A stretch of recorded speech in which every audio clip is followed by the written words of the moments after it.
শ্রেষ্ঠ লাভজনক একটি ওজিফা। সাহাবীগণ যে ওজিফার জন্য পাগল ছিল। প্রিয় ভাই, আমি এতটুকুন আপনাকে বলবো যে নবীজি কসম খেয়ে বলেছেন। কি কসম? আল্লাহর কসম, যার হাতে আমার জীবন। তো প্রথমে আমি আপনাদেরকে হাদিসটি শোনাবো।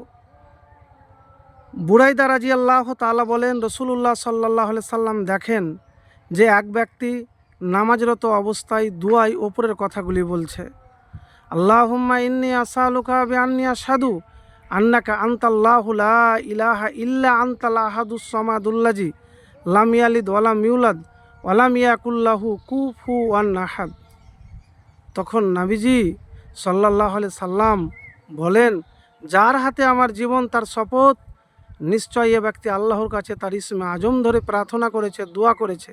যে নাম ধরে ডাকলে তিনি সাড়া দেন, আর যে নাম ধরে চাইলে তিনি প্রদান করেন। তিরমিজি শরীফ 3475। আল্লাহুম্মা ইন্নী আসআলুকা বিআন্নী আশহাদু আন্নাকা আনতাল্লাহু লা ইলাহা ইল্লা আনতাল আহাদুস সামাদুল্লাযী লাম ইয়ালিদ ওয়া লাম ইউলাদ ওয়া লাম ইয়াকুল লাহু কুফুওয়ান আহাদ। অর্থটাও আমি বলে দেবো আপনাদেরকে। হে আল্লাহ, আমি আপনার নিকট এই বলে প্রার্থনা করছি যে আমি সাক্ষ্য প্রদান করছি আপনিই আল্লাহ, আপনি ছাড়া কোনো প্রকৃত মাবুদ নেই। আপনিই একক অমুখাপেক্ষী, যিনি জন্মদান করেননি, জন্মগ্রহণ করেননি, এবং তার সমতুল্য কেউ নেই। তো এই ইসমে আজম পড়ে আল্লাহর কাছে দোয়া করবেন। এর চাইতে শ্রেষ্ঠ দুয়ার আমল, দুয়ার ওজিফা আর কি কিছু হতে পারে না। তো আমি যে আপনার কথাটি বলবো আপনাদেরকে, যে সাহাবীগণ নিজের জান, নিজের মাল, সন্তান সন্ততি, স্ত্রী সব কিছুর চাইতে নবীজিকে ভালোবাসতেন। নবীজিকে ভালোবাসায় পাগল ছিল তারা। আর নবী করিম সাল্লাল্লাহু আলাইহি সাল্লাম বলেছেন হাদিসে, সে ততক্ষণ পর্যন্ত মুমিন হতে পারবে না যতক্ষণ না তার ধনসম্পদ, মাল, টাকা পয়সা, জীবন, সন্তান সন্ততি, এক কথায় সব কিছুর চাইতে ভালোবাসতে হবে। সব কিছুর চাইতে যদি ভালোবাসতে পারেন তাহলে মুমিন হতে পারবেন, না হলে মুমিন হতে পারবেন না।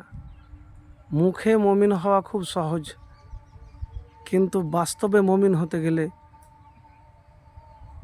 নবী সাল্লাল্লাহু আলাইহি সাল্লামকে, আমার দয়ার নবীকে বেশি ভালোবাসতে হবে। আর ভালোবাসাটা কিসে ভালোবাসবেন?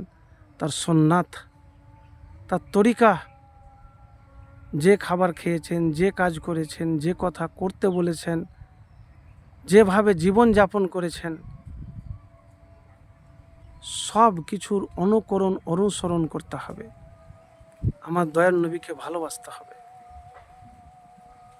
নিজের জীবনের চাইতে, নিজের সন্তান সন্ততি, স্ত্রী, জমি জায়গা, টাকা পয়সা, পদ, সব কিছুরই চাইতে ভালোবাসতে হবে। আর যে কথাটাই বলছি আমি, এটি আমার ব্যক্তিগত কথা নয়।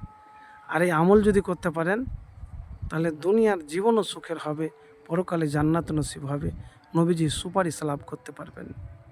তো প্রিয় ভাই, একবার তো করেই দেখুন, তাহলে মুমিন হতে পারবেন।